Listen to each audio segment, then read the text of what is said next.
Fala comigo, tudo bem? Eu sou o Felipe Giburé. E eu sou o Walter Pinheiro. As mulheres devem ficar caladas na igreja?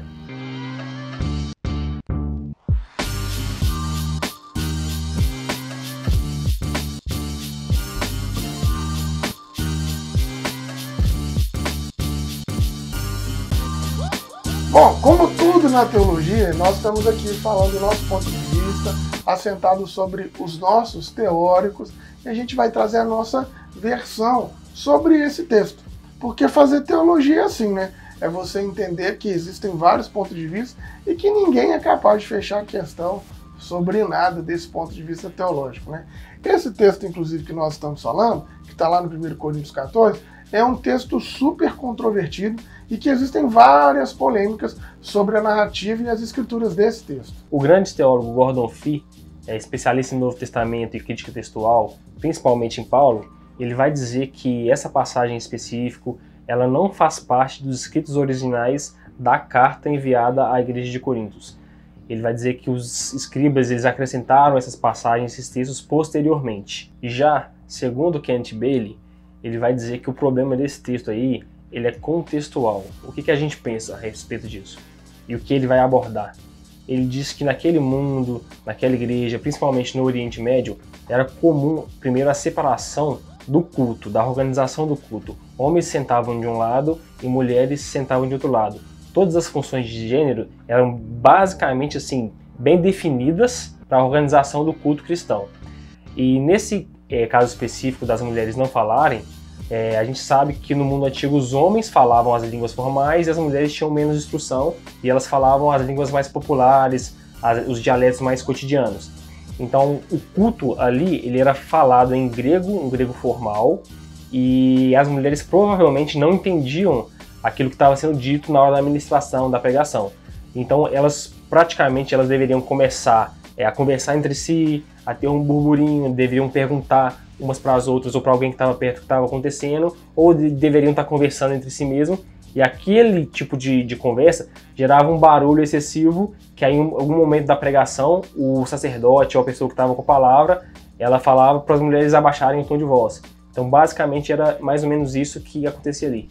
Inclusive essa denúncia que está sendo feita aqui, né, mulheres não dominarem o grego, as mulheres falarem apenas os dialetos ali, o Paulo pode inclusive estar sugestionando isso, olha, que em casa, ou seja, num momento diferente aqui do culto, porque a ideia do culto público aqui é uma outra ideia, você solucionem esse problema da ausência de educação dessas mulheres. O que, inclusive, para os moldes do tempo, né, pode ser uma ação extremamente progressista, que é trazer essa alfabetização para essas mulheres. Nesse capítulo 14, o tempo inteiro ele está falando sobre ficar calado, sobre falar, a hora de não falar, não só sobre as mulheres, sobre os homens também. Ele diz quem tem que profetizar, quem não tem, quantas pessoas profetizam. Então é uma questão de organização do culto e detalhe, não é nada impositivo. Ele está sugerindo para aquela população de Corinto como deveria ser um culto organizado, porque eles faziam isso publicamente, eles faziam isso na rua. Não dá para pegar um texto e pincelá-lo.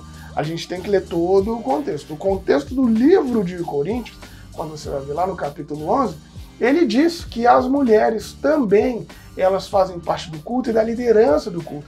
Então o próprio Paulo diz que as mulheres também poderiam profetizar, que as mulheres também poderiam fazer orações, então que as mulheres também poderiam estar ali naquela posição de liderança.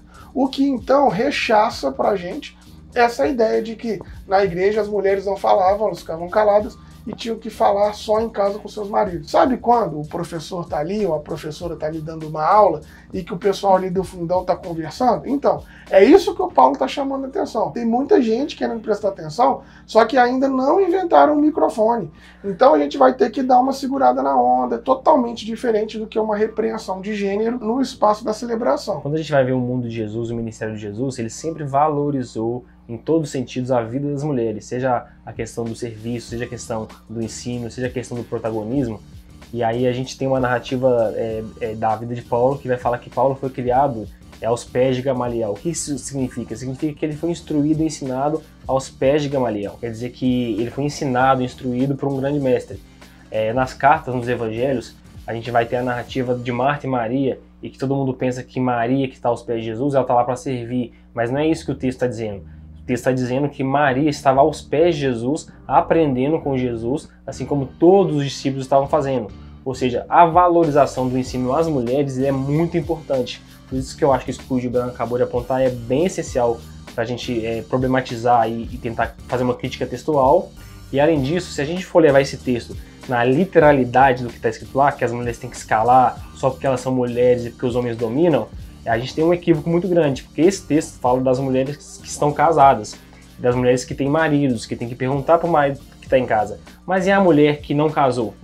E a mulher que é viúva? Então quer dizer que essas duas configurações de mulheres que não têm matrimônio, elas podem interromper o culto, elas podem falar? Então quer dizer que nós temos que ler o texto de outras maneiras. Mas uma outra maneira de enxergar ele também, que é super legal, que é fazendo uma flexão com o versículo 29. Ali dá uma ideia de que muitas das mulheres, que elas também tinham esse direito e o dever de julgar e interpretar as profecias, como eu disse para vocês lendo o capítulo 11, muitas das mulheres e dos homens, eles vinham para os cultos públicos às vezes para fazer as profecias, às vezes para fazer os seus cultos e traziam assuntos, peculiares, assuntos domésticos ali para aquela reunião. Então o que o Paulo também está instruindo é que às vezes no meio da profecia, essa mulher ou esse cara, eles eram questionados, tipo, você está falando aqui sobre a gente ser carinhoso, mas você é um estúpido comigo, ou vice-versa, você é uma estúpida comigo. Então o que o Paulo está dizendo é o seguinte, gente, isso aqui é um culto público, isso aqui é aberto, então nós temos que ter um mínimo de organização. Deixem essas roupas sujas para vocês lavarem em casa. Nós estamos falando de um contexto grego, de um texto de no mínimo 1900, 2000 anos de nós. Então não dá para a gente tirar aquele texto, aquele contexto, aquele autor do tempo e da história dele, trazer para 2020. Rechaçamos veementemente que nesse texto o Paulo esteja fazendo algum cerceamento de gênero, não tem absolutamente nada disso. Mas o que todos os teóricos concordam, até os mais conservadores, é que de forma nenhuma essas palavras aí são taxativas, muito pelo contrário, elas são uma recomendação do Paulo.